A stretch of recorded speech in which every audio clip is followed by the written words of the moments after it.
Hello, hello, hello. Hey, what's going on? It's all good. Happy to have you here. Happy to hear from you. Are you having a Thank good you. day so far?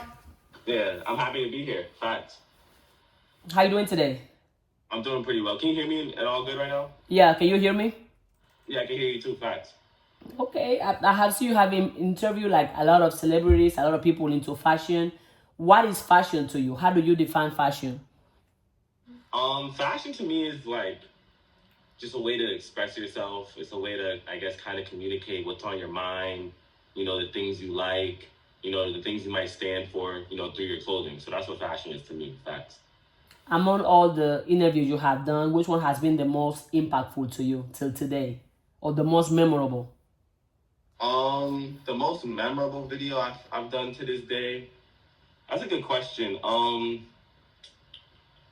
I like the video I did with Jaden Smith. That was a pretty good one. That was a video I really enjoyed doing. Also, I'd say another really meaningful video to me was a video I did with my friend TJ Brown. That was actually my first ever public interview. And he's an artist. He was the first artist to ever let me interview him. Like before I started doing interviews, I reached out to a bunch of people who I was friends with. You know what I mean? Who are artists, who were just well dressed people. And a lot of people kind of gave me like the runaround. Didn't really want to do it at first, but he was the first person to really let me interview him. And he did it as like a collab post. He shared it. He showed a lot of love. So probably that video I did with TJ is probably the most meaningful because he had on a good fit, and that was my first ever video too. So he put a lot of trust in me to let me interview him. Facts. Well, the fact that you reach out to a lot of people and they rejected you and they tell you no, they give you runarounds. Like, how did you overcome that to simply keep going and don't letting that stop you? How did you pass the rejection, pass the no's, and you still keep going? That's a good question. Well, building a solid team, I feel like is the first one. Having people around you who can help you build that confidence in yourself. Like reassurance, like just reassuring yourself, like setting clear goals and then reassuring yourself on those goals and where you're trying to get to, and just that kind of that determination. And then the last thing I'm gonna mention, but definitely is the most important is that relationship I have with God. I just when I have a plan and I know I'm working hard and smart, I know the Lord will reward me. So it's kind of keeping that faith in God is still big to this day. Have you always had faith in God, or has that evolved over the years? No, I mean most definitely. I mean your relationship with God is gonna change as your life, develops and as you grow up, and you know what I mean. God's gonna mean different things to you. I feel like at different stages in your life, and your relationship's gonna deeper with Him. But I mean, I grew up in a church, so I definitely have always had a relationship with God. Yo, is it cool if I grab my noodles out the microwave really quick? Please do as you Okay. please. You can eat. You get whatever. This we're having fun over Cool, here. cool. Go for it. Give me 2 seconds. Okay.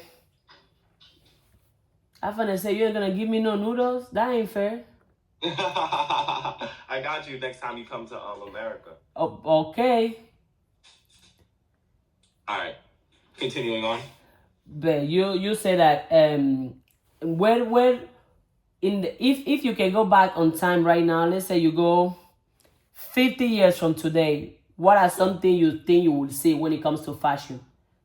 If I was to go back in time, something I think I would No, see you move forward 50 years from now. What do you think you will be seeing when it comes to fashion?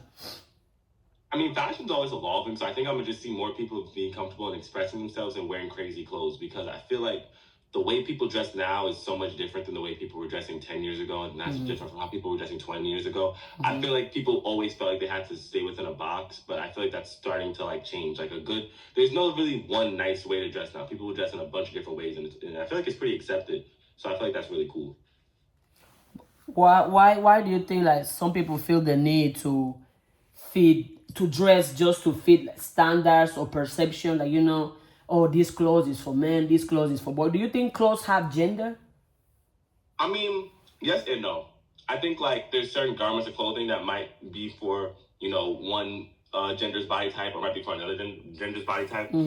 But anyone can wear anything. Literally anyone can put on like any item of clothing. Like you feel me? Anyone can wear anything. So I mean, there's for functionality reasons. I mean, there might be, but for style reasons, I think anyone could wear anything. Truthfully. So you don't box people in? Definitely not. Why not? You could, but why do you choose to not do it? I never really agreed with the idea of like a box. Like I always was kind of confused by that when people would be like, "Yo, this is for that type of person." I would always be like, "Why?" Like you know what I mean? Like what's kind of the reason for it. Like, who's the person to say this needs to fit for everyone else? Like, you know what I mean? Like, the way I see the world is like, most, unless it's like the law of science, like it's a rule that was written by another man and it can be broken. Like, unless it's like the law of gravity, you break it and now we're no longer going to be able to work to like walk on the earth anymore. Like, I feel like kind of anything else was like man-made, right? So it's just another person who said that. And so if you just challenge someone else's thought and be like, hey, like, why do you think like this? Like, kind of anything can be questioned or changed, in my opinion. I think that that's true. Do you always had that perception, or did it change over time as you was growing up? I always had that perception, but I didn't always have the confidence to express it. Why not? You know, growing up, you encounter different types of people. I grew up in Brooklyn, so you encounter different types of people with different types of ideas. I mean, the most harshest group of people you're gonna run into is a group of YNs. You know what I'm saying? So you go into school, people might make fun of you for certain things or things like that. So you want to worry about people's opinions. People's opinions are something that's really important to you. I feel like if you're in a school setting at younger ages, so that's why I didn't always have the confidence to express that. But you know, growing up, getting older, getting more mature, now I'm able to. Do you you mentioned environment? How was your environment in your childhood? What did your childhood look like? Which type of what was your environment like? Which type of people you had around you when it comes to energy, mindset? What was it like? Well, I grew up in Brooklyn. I mean, I was born in Brooklyn. I stayed in Brooklyn until I was in 10th grade. Okay. That's why I'm from Long Island. I think in Brooklyn, I ran into a lot more people. I was around a lot more of like a variety of people, I'd say. Like there was a lot of like different kind of personalities. So even if like you might get made fun of for like an item of clothing or something like that, there was still maybe a group of people you could still find that also could relate to you being like kind of that weirdo, whatever people want to break into. But then Long Island, when I was in high school, that was, I feel like, the weirdest time of my life because I just felt like in Long Island, it just pushes you to want to be middle class. And nothing's wrong with being middle class, but it just pushes you to just want to be average. Like everyone there just wants to get up, wear something normal so that no one really has the craziest opinion of them. Or if they are going to try to dress fly and fashion, like they're going to just do what is basic to do for that. You know what I mean? Like they're not going to try to step out of a boundary because they don't want to get made fun of or nothing. No one's really going for something extraordinary in their career. They just want to get basic grades, go to a basic college, and get a basic job. I mean, and nothing's wrong with that, but me personally, I'm just not a basic type of person like that. So that's why I really, in high school, didn't really know how to fit in, you know what I mean? Because I felt like everyone around me was so basic, and that was never me. Even though you grew up, I mean, you mentioned average, but why don't you want to be average? Which part of you is refusing to have that type of life? Why do you want better for you, even though you grew up in an environment where people didn't want better for themselves? One, I feel like just I always saw better for myself. Like I always saw great success in my future, even from a young age. And then also my parents, they kind of, especially my dad, sort of instilled the mentality that I have, and the mentality I have, was definitely instilled in me by my parents, especially my dad. So you grew up with both parents at home? Yeah. Do you think that makes a difference? That if you were just a single dad or a single mom? If I grew up in just my dad's house, I probably wouldn't like fashion the same way. I mean, I got into fashion, truthfully, through talking to kids on my baseball team, and then we would talk about different basketball sneakers. But like, I mean, my dad wasn't really into it though. When I first told him I was gonna get into clothes and stuff like that, he wasn't really feeling it that much. You know what I mean? Just how older men are. He wasn't really feeling it, but my mom was more so jacking it. So I feel like it's good that I grew up with both parents. And like my parents, I grew up with both parents, but they split up. So I would spend time at my mom's house, spend time at my dad's house. And I think that definitely influenced me more in a positive way than a negative way. And I know that's interesting to say. There was definitely negative times that came from that, but I actually do think it allowed my mind to like expand. Because both my parents, they both want the same things for me, but they express their wanting of that differently. What is like your favorite memory of your childhood? I know you got many, but what's one that is? Yeah, my favorite memory of my childhood. Yeah. Okay, so I'm gonna give one with my mom, one with my dad. Okay. My favorite memory, and they're both related to one of my favorite people to ever walk this planet. You wanna know who that is? Yourself? No, good answer. But Mr. You Can't See Me, John Cena. Okay. Yeah. Shout out to John Cena. So when I was 9, my mom took me to Toys R Us for my birthday. And I went to the WWE section and just bugged out. I got championship belts, action figures. I was wearing a John Cena shirt, and we went to Benny Honda's that day. So that was definitely a good memory with my mom.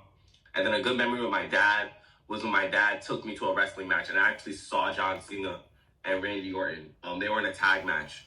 There was a tag match, John Cena, Randy Orton, and they went against CM Punk and Rey Mysterio. It was a WWE live event, and I got to see John Cena do an attitude adjustment and Randy Orton do an RKO.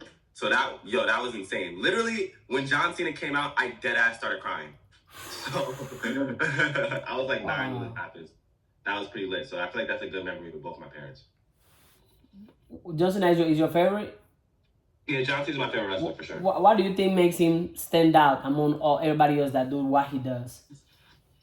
That's a good question. Because I was talking to one of my friends, and he was saying, yo, you have this like type of mentality where like you just work really hard and nothing kind of can stop you, nothing really can bring you down. Like you just go. And you always want one for yourself. And like I talk about like my dad being a part of that, my mom being a part of that, my upbringing being a part of that. But also a big part of that was like my favorite wrestler is literally John Cena. And if you know anything about him, his whole thing is hustle, loyalty, respect. The only time we say never around here is when we never give up. Like he never loses in I quit matches. So like that's all that John Cena really stands for. So even on top of like my parents and my environment, John Cena being a role model for me sort of instilled this mentality in me also. So yeah. Talking about role models, did you always have role models growing up, or who were your role models back then, and who are your role models right now, and which role do they play in your life, and how important it is for you at least to have positive or just role models in general? That's a good question. So, I mean, I have role models, but like I never really looked at anyone and was like, yo, I want to pattern my life after this person. You know what I'm saying? Mm-hmm. But I always have like positive examples of things to look up to between my dad and his friends, and then my mom and like people she would bring me around. Mm-hmm. But I think in terms of public figures, I guess were role models for me. John Cena, that's someone I spoke about, and also Tyler the Creator was a very big role model for me. I don't like the satanic stuff he kind of does. Like I'm not really into that too much. But when I first started liking Tyler the Creator, it was around like the Goblin era. And he was the first time I really saw a rapper who wasn't like a gangster or nothing like that. You know, not that he's soft, but he wasn't like a gangster or nothing like that. And he like rode skateboards and you know what I mean? And was into cartoons and dressing kind of how I wanted to dress. And that was the first time I really saw a rapper who looked like that. So Tyler the Creator was a big role model for me and a big inspiration in getting me into fashion. A$AP Rocky as well, because A$AP Rocky's on that same type of vibe, but then he's literally, I mean, he's from Harlem, I'm from Brooklyn, but he's still from New York. So I literally saw more of myself in A$AP Rocky than Tyler the Creator. So, you know what I mean? Those are two people who I feel like were really big, I guess, public figures who were role models for me, A$AP Rocky and Tyler the Creator. Also LeBron James, too. Okay, what are like, I mean, you mentioned mainly like 4 males. What is in each one of them, what is one quality that you have adopted from them? Cool. From LeBron James, I feel like I adapted work ethic. From Tyler the Creator, I feel like I adapted like open-mindedness. And from A$AP Rocky, I feel like I adapted like swag. Okay. Right now, people look at you and they say you're doing those interviews with celebrities. What is one thing from just looking at you, nobody will believe about you? Did you say that? Could I be asking that in my videos? I think I saw you did. I was like, but he didn't answer to himself. So let me ask him whenever I have him on an interview. Okay, what's something you can't tell from looking at me? What's something you can't tell from? That's actually a good question. Damn, I've never been asked this before. Surprise! Question on me. Something you can't tell from looking at me. I don't know that I watch SpongeBob every day. I don't know. That's cool. I like SpongeBob too. I used to have a lot of socks of him, but I don't know how I lost them over time. Oh, I can see that. Well, what inspired you to want to become like fashion content creator, and how did you break into interviewing celebrities? Wait, can you repeat the first part of the question? Sorry. What inspired you? What motivated you to want to be a fashion content creator? Good question. So I feel like overall in this, like, I feel like, you know, this question is really like, it's a lot of ways I can answer it. However way you feel the truest to you, go for it.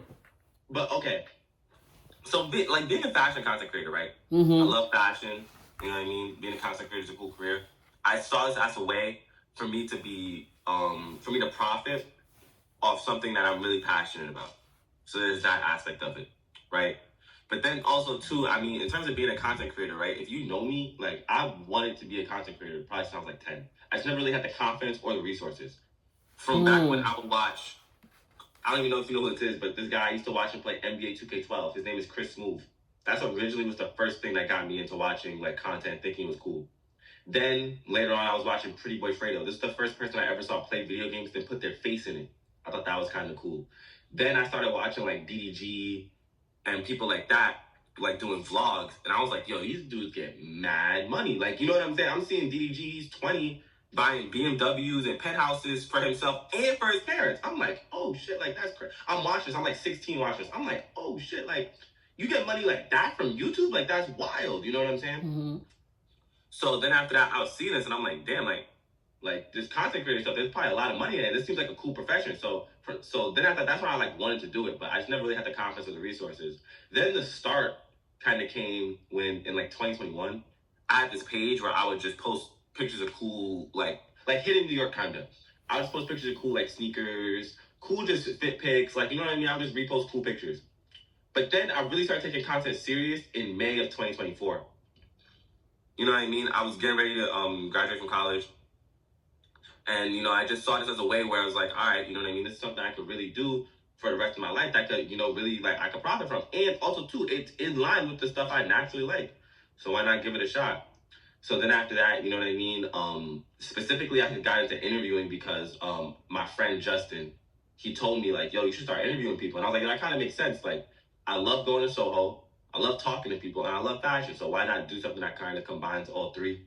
So that's why I started interviewing people. But I don't plan on interviews being like the only thing I do. It's just what I'm doing for now. I'm going to be adding more stuff. So definitely stay tuned. If you're looking at this, stay tuned. Follow my page. I'm definitely going to be doing other stuff besides interviews. But interviews is what I do right now. It's something I like doing right now for sure. And it's, you know, helped me build up my page. So I guess what got me into, you know, content creation, it was 10 years ago when I first started watching YouTube. But then most recently, you know, just having conversations with my friends, you know, them recommending it to me thinking it's something that's cool I could do for myself, and just seeing this as a way for, you know, me to be able to make a career out of something I love. Facts. You mentioned how you didn't have the confidence to do it. But so what are some things you did that have helped you build your confidence? And for somebody else watching, what are some things you can advise them to do so they can build their confidence and to do it as well if they want to be a content creator? Yeah, in terms of building confidence, honestly, you just gotta start. Like that confidence or that push is never gonna happen if you keep sitting there saying, "Damn, I wish I could do this. Damn, I wish I..." Like, just do it. Like, literally, bro, just do it. Like, you might sit there and make content, and your first 10 videos might suck and only get 2 views, And that's okay. and that's fine because it's a trial and error process. That from those videos not doing good, you're gonna see, okay, this is what works. This is what doesn't. Then your next 10 videos, I'm not gonna say they're gonna get 1 million views. Instead of getting 1 view, now these might get 100. Then you look at what worked and what didn't work from that.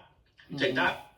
That could take, we would take your views to 1,000, then 10,000, then 100,000. Then you get what I'm saying? It just all builds up. So, and this is advice I'm taking for myself too. Like I still do this. You know what I mean? I go back. I look at my analytics. I look at my page. I look at what works and what doesn't.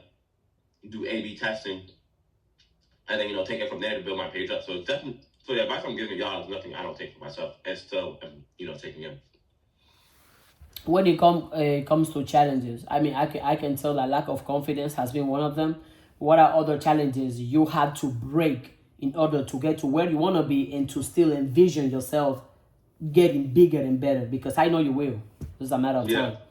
What are some challenges? You're welcome. What that you had to overcome? It can be personally, family, friends, the school system, the environment that you had to break. That to you, if you didn't break those, probably you wouldn't have not start or be as successful as you are today.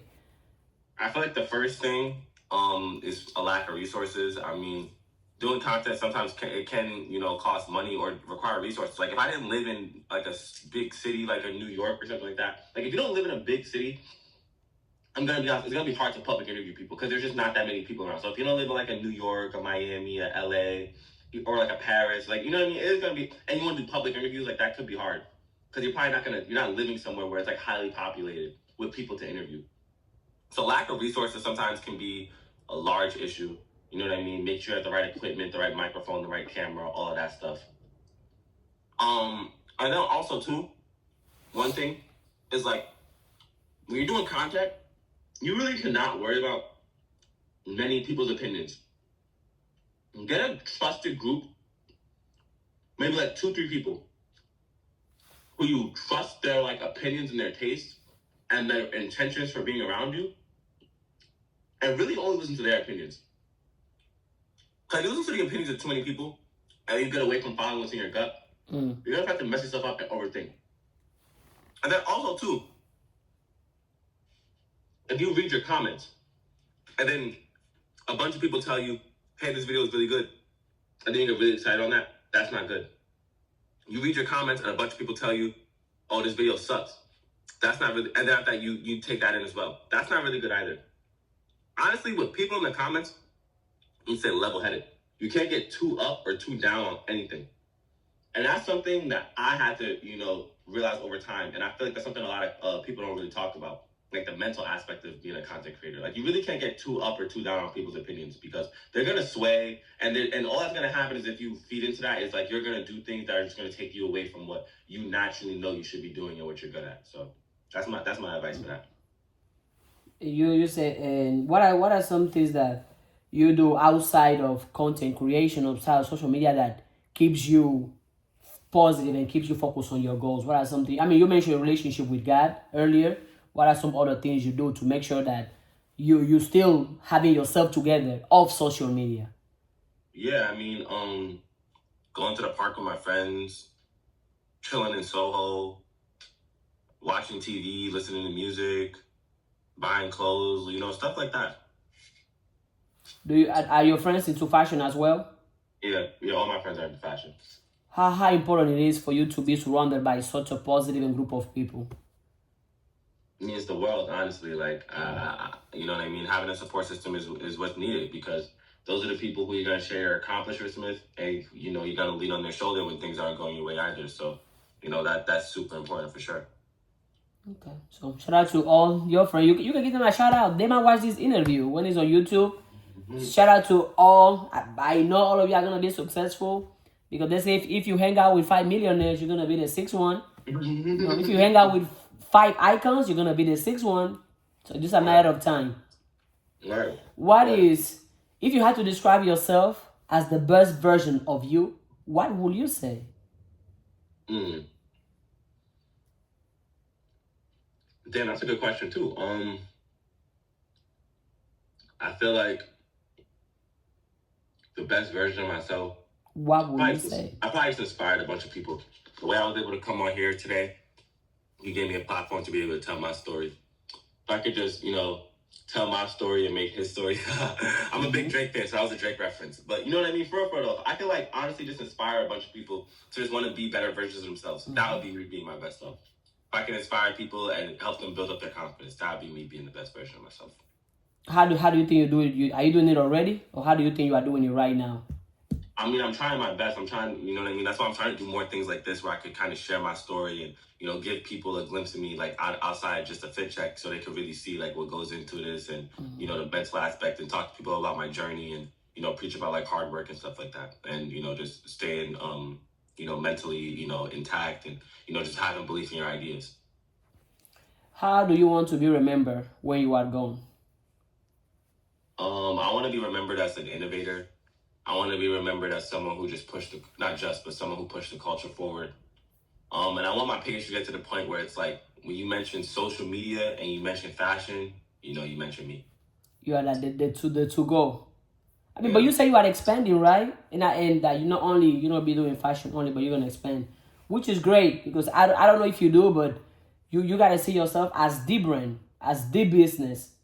Yeah. That way you can have multiple parts of you that just run and you can still do what you love without losing your integrity, without losing your morals, without losing your values, which is something that I always tell people, that before coming on social media, know who you are. Don't let social media tell you who you are or who you should be or who you cannot be.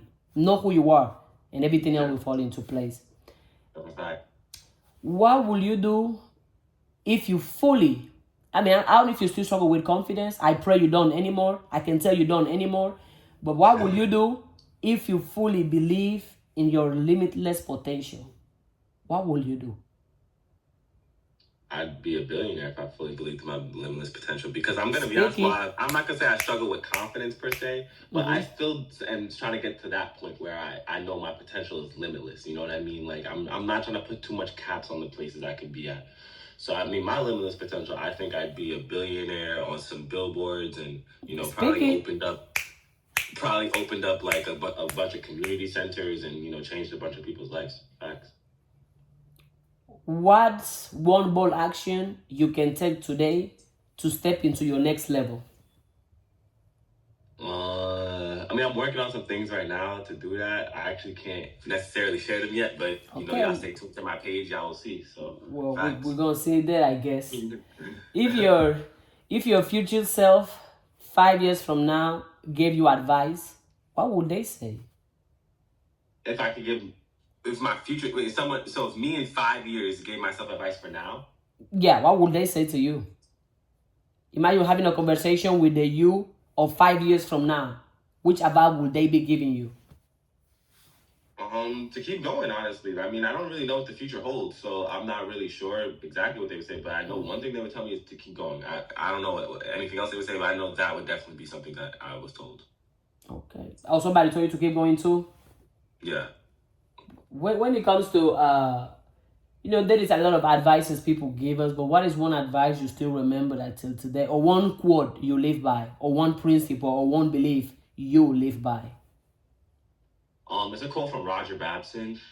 I might be misquoting him a little bit, but like basically was saying that everything is like temporary, like, you know what I mean? Like where you start doesn't have to be where you end, and then also too, like where you end isn't, you know what I mean? Like it goes up and down. I mean, you have to look up the exact quote itself, but it's like your start doesn't have to be your end, and then also too, if you're already like, you know, here, like that doesn't mean you can't get to here, like, you know what I mean? So kind of just be grateful and always keep working hard. Facts. Okay. When it comes to, I think you mentioned like two things that hold you back was your low self confidence, and also lack of resources. But when it comes to content creation, me personally, I do not agree that, oh, you gotta have this perfect camera, this perfect angle, this perfect audio. I believe in using what you have to start, to create, to build. But for those that have low resources, which advice can you tell them when it comes to creating content? I'm glad you said that. I mean, I would tell them to just start. I mean, I'm gonna be honest. There are things that can separate people. Like, you can have a good mic, you know what I mean, a tripod, or whatever it is. But I would just suggest, like, for whatever type of content you do, just look up what you need and then find the cheapest versions of that. But for most content styles, though, for most things people do, I mean, if you have like an iPhone, like, you're good. Like, I'm gonna be honest. Most of the time, if you have an iPhone, though, like, you could at least start and have your videos look somewhat professional. I mean, as you go on, right? Like, there's, like, you know what I mean? Like, and then you can try to invest in a camera or like a tripod or a microphone, like whatever it is that you need. But if you have an iPhone, for the most part, you're good. And then, I mean, you can even buy like $20 mic, $30 mic off Amazon, and then, you know, get started from there.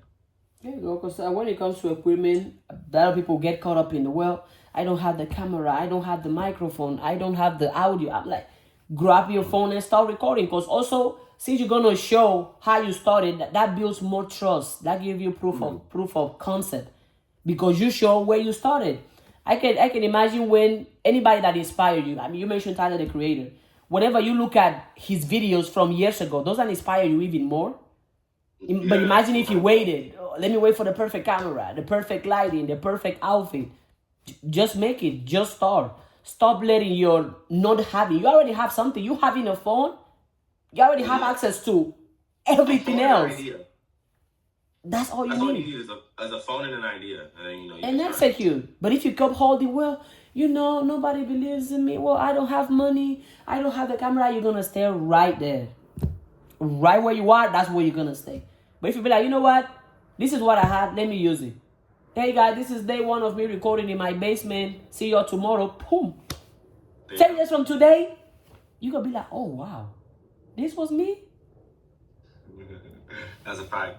That's a fact. What is one limiting belief you have carried for too long that you are ready to let go of? One One limiting belief you have carried for too long, but that you are ready to let go of. Something I've carried for too long that I want to let go of. It can be a belief, it can be a mindset, it can be a behavior, it can be an attitude, but you're ready to drop it and let it go because it have held you back for so long. I feel like when I talk to people now, I don't know if this is going to necessarily answer your question, but I feel like when I talk to people now and they're like, I'm trying to network with them, I feel like I've gotten good at discernment and telling like what's real and what isn't. You know what I mean? Because I feel like I've dealt with a lot of people who aren't necessarily real. And I feel like now being able to drop those type of connections is helping me. Because now the people who I am connected with, I know that it's real. You know what I mean? Am I real to you? We're here right now, so yeah. Well, I guess I'm doing something good. You mentioned your relationship with God. Can you dive into it? Yeah, bro. If you're okay speaking about it. Some people aren't so. If you're okay with speaking about it, go ahead. But if you're not, you know how I be saying in my videos, yo, what's up, twin? That's all I say to God, like, yo, what's up, twin? That's my twin. Like, I'm locked in with God, for real. I mean, I pray to God every day. I didn't pray before I ate this cup of noodles because I was on the interview with you, but, like, I pray before I eat. You know what I mean? I pray where I wake up, before I go to bed. You know what I mean? Just put my trust in God. Been doing that all my life. It's been working pretty well. If you didn't have God in your life, how different would your life be? I mean, incredibly. I mean, I don't know how I would have got through like any tough time ever if I didn't put my trust in God. So, so definitely, you know, God's important in my life. So yeah. Who do you admire that is thinking and living bigger, and what can you learn from them? Someone I admire who's thinking and living bigger, and what can you learn from them? Probably John Cena. I mean, I should admire he's going, but John Cena and LeBron, I mean, and Drake, they've been at the top of their profession for like 20 years now. And that's what I would love to be able to do, be at the top of my profession for 20 years. That's a really long time. That means they've been in their industries throughout changes, you know what I mean, throughout ups and downs, and still were able to come out on top. So if I could do something like that, you know, that'd be beautiful. When it comes to your group of friends, what are some activities you all do together to make sure everybody is hitting their goals and everybody is staying positive? I mean, we just hop on a call like this and just talk like, yo, bro, what you doing? Like, how's this going for you? How's that going for you? And, you know, that'd be super important. Have you come across somebody and be like, oh, you know, some group of friends have this unhealthy competition, did you have to go through that with your friends? Nothing unhealthy. Definitely nothing unhealthy. I mean, I do think competition sometimes can be good. Yeah. Competition sometimes can be good. It can push you to, you know, do the best you can. But I've never been in like a competition with my friends and then it felt like someone wanted to bring me down. You know what I mean? So yeah. What is one misconception people have about being a fashion content creator in the celebrity space, or just being a fashion content creator in general? What is one misconception you feel that people have? That's not a job, that you don't have to treat it like a job. I mean, one, it's something you do and it pays you, so it's literally a job in that sense. But then also, two, it's like people think that this is just like something easy you can just kind of pick up and do, and you don't really gotta love it to do it. But that's the furthest thing from the truth. So you see it as a job? Most definitely I see it as a job. But when do you clock in and when do you clock out? Do you receive your check in 2 weeks too? Is it a 9 to 5, a 9 to 9, a 5 to 5? Shit, I mean, it's varying. I mean, personally, I mean, I get paid on the 15th of every month from TikTok, so that's how I get paid. What's the most amount you have made on TikTok? What's the most you have made number wise? That you like when you receive your first check from content? How did you feel, and how did that change your perspective? That's a great question. So when I first started doing this, I started in May, and then I got my page monetized in August. So when I got my first check, I was like, no fucking way. Because I'm gonna be honest, like I was poor, like I was broke when I first started doing this. So I'm still broke now, but I was broke her back then. So I was like, yo, I really just did an interview and like got paid from it. Like, you know what I mean? Like that's wild. Like, so it just inspired me to keep going, honestly. I was like, damn, like now it's like a real thing for me. That's when it really felt like a real thing. Like it had been a real thing for me because of the work I was putting in, but that's when it was like tangible. Like I could show my parents, like, yo, I actually get paid from doing this now. Like, you feel me? Don't talk about this any type of way. Like, you feel me? Like that. The first time I ever got paid from content, I was mind blown. I was like, damn, like this is me now. Like I'm definitely not gonna stop now because I actually could profit from it. So I was like, that's crazy. But then in terms of hours, I mean, hours can vary because I like to go to Soho and do videos every day from like 4 to 7 or 5 to 7. You know what I mean? So I try to walk around and find people from like 4 or 5 to 7 p.m. So there's that. But then also too, I have to come home and edit a video, or I might have to edit a video when I wake up in the morning. Or sometimes there's miscellaneous events I'll go to randomly. Like maybe for the day have been planning on staying inside because I'm super tired. Then randomly at 5 p.m. someone will call me and be like, yo, do you want to interview Kai Cenat? Of course I want to do that. So now I gotta leave out my bed, put together an outfit, do all this stuff, then travel an hour to the city to, do a video or do an event. All that hard work is paying off. It's starting to. It's starting to. You said that you call yourself broke now, but I wouldn't say so because you have a prosperity mindset. You have a rich mindset. You don't think low of yourself. You don't think negative of yourself, and you don't think of poverty. You have a vision for yourself, and you think that you making money is something that you're gonna do. No, being poor. Well, there is broke and there is poor. Poor is a mental state. Broke is a financial state. But with the mindset that you have, absolutely. I don't even know why did you say you are broke. Me, no matter if I have no money or I have money, I will never call myself broke. Hey, I rebuke the spirit of brokenness with all my blood. I rebuke it. I cancel it. I only want to claim prosperity and riches. If other people have it, I want to have it too. Why not? Not bad. Have you ever had a challenging interview, and how did you navigate through it? Did I ever a television interview? No, a challenging interview, and how do you navigate through it? Oh, my most challenging interview I ever did was my video with Meek Mill. That was definitely my most challenging video. I posted that video like 2-3 days ago. It was challenging because Meek Mill, he's a cool guy. Like, shout out to him. I had a conversation with him before the video. He was giving me some advice. Which advice do you want to share? Share with us so we can learn too. Which advice did he give you? He was just like, if you're gonna do content, just find a way to stand out and be different. Like, you know what I mean? Because he said a lot of people are out here doing fit checks, and he's right. So a lot of people are out here doing this. You got to find a way if you're gonna do it to be different. So that made sense. Okay. But then also, it was a challenging video because he was like on the move, and you know what I mean. He didn't really want to stop in the street to do it, so I had to walk with him. And then after that, like, he was letting me answer the questions, but I had to like chase after him, kind of. Okay. So that was definitely my most challenging video, but I just stayed focused on what was happening. You still did it. I knew what I wanted to ask him. Like, that's the other thing. Well, all my videos, like, I know what I want to ask the person before. Like, it's not like on the moment I'm freestyling the question. Like, I know what I want to ask them. So I was just thinking, all right, I'm asking these 3 questions. You know what I'm saying? Yeah. Where he's from, house, upbringing, influence, style. Something we can't tell from looking at him, and some motivational words. I knew those were the 3 things I was going to ask him. So while he's walking and shit, I just found the best ways to ask him. I have to chase behind him at some points, but it is what it is. Okay. What is one controversial opinion you have about fashion or about life in general? That you have that opinion, but you think if you say it, it's controversy? Or what is something that you think that most people don't think or don't agree with, and that you're okay with it?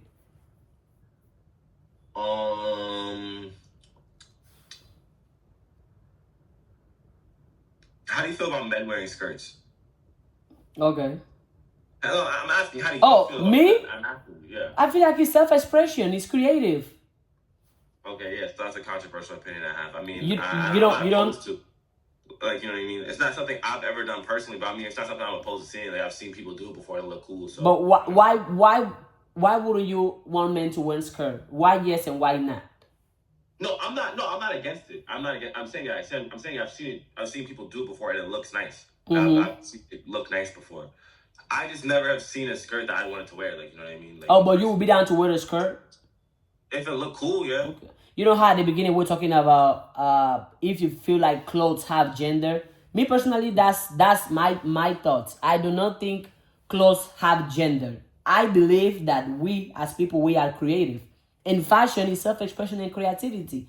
And as long as you are doing something that doesn't hurt you or hurt somebody else, who am I to be like, oh, don't wear this, don't wear that? I didn't buy it for you. I didn't even give you money to buy it. So why do I have an opinion on something that you are choosing to do with your body? As long as you're not hurting me or hurting yourself, go for it. Especially knowing that fashion is all about self-expression and people express themselves in different ways, and that's okay. There is a reason why we are not all alike. Imagine if we are all, we think the same, we dress the same, we talk the same. It would be boring. That's a fact. That's a fact. We almost done, don't worry. Back in the day, if you wanted to be seen, you had to be on a TV or radio. Now people are building their own platforms. Do you think this shift has made more creativity more free or just more crowded? Now, most definitely more creativity. I mean, I feel like it's allowing people like myself who, you know, might have had to go through a bunch of hoops and hurdles or might not have had the same opportunities to literally start. I mean, honestly, like anyone can start tomorrow and kind of begin interviewing celebrities and, you know, getting their page out there. Like it's kind of something anyone can do for the most part. I mean, like obviously you have to like if you don't live in a state like a New York, you know what I mean, like a Florida, like a California, like it's harder. But if you have to, if you're in the right places, like it's kind of something anyone can do, and then it's just whoever's the best at it. You know what I mean? That's another thing too, because it's crowded, but it's not. Because there might be a lot of people doing content, but there's not a lot of people who've made it. You know what I mean? Like True. like it's like there's a lot of people who might do interviews, but there's not many. Like there's not that many people who actually like can count on interviews as like their full-time profession. You know what I mean? Like it's really not. So it's kind of the same.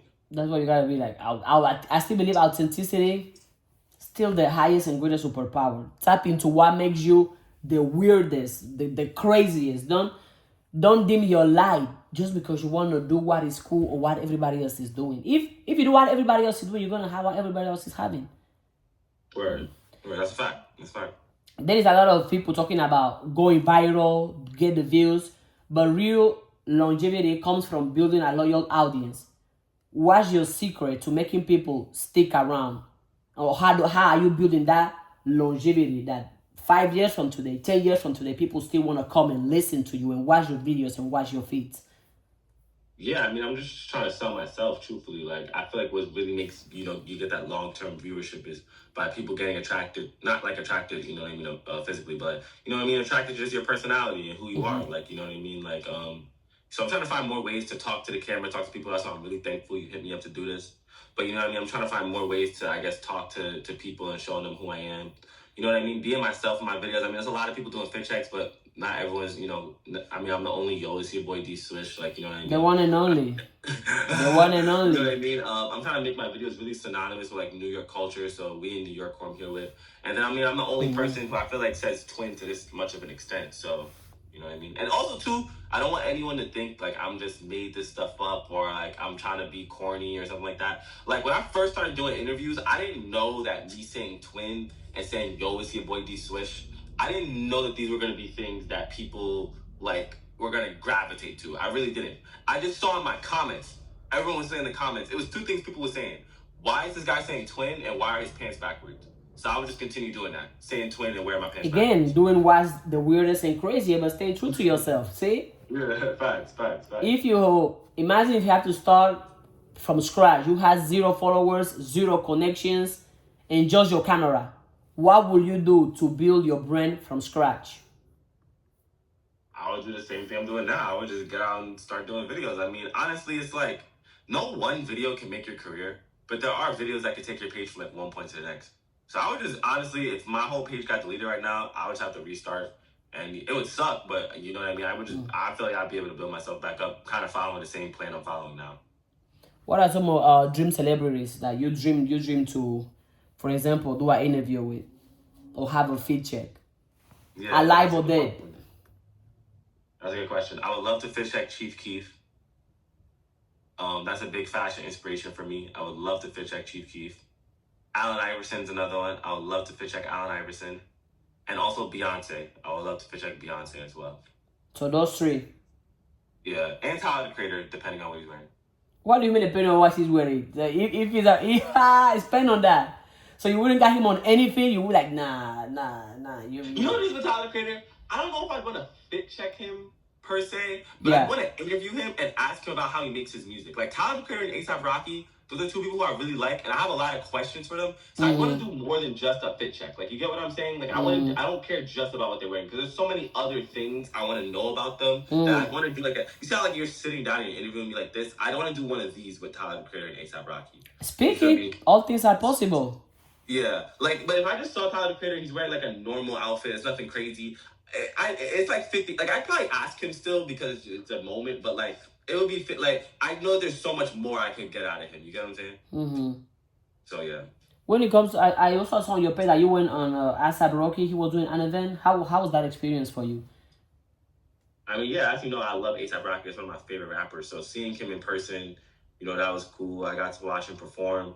And I like mini interviewed him. But like, I didn't actually interview him because I just yelled out questions at him and then he responded. But I don't even think he knew it was me asking. Like, I literally said to him, yo, when's the album dropping? But you still did it. You still did it. See? Your voice was there and you recorded it. So you have content. You did it. It's not like you didn't. That's a fact. It's 50-50. Okay, now to finish, the last question is... What's the last question? Last words of inspiration to anybody watching you. Imagine there is 1 billion people listening to you right now. What is one thing you will tell them? I would just tell them to keep going, you know what I mean? Work hard and work smart, you know what I mean? Set goals for yourself, you know what I mean? Set a vision for yourself, and then work hard to, you know, get to where you're going and expand. Keep doing it every day, keep being consistent, and, you know, something will happen. Something good will happen, and keep God first. It's facts. Where can they find you? Remind them of your social. That way they can catch you. Yeah, I mean, I'm on everything. TikTok, YouTube, Instagram. Just type in Deeswishh, DEE, space, swish. The one and only. SWISH, Deeswishh. You know, TikTok, YouTube, Instagram. I'm on everything. Facts.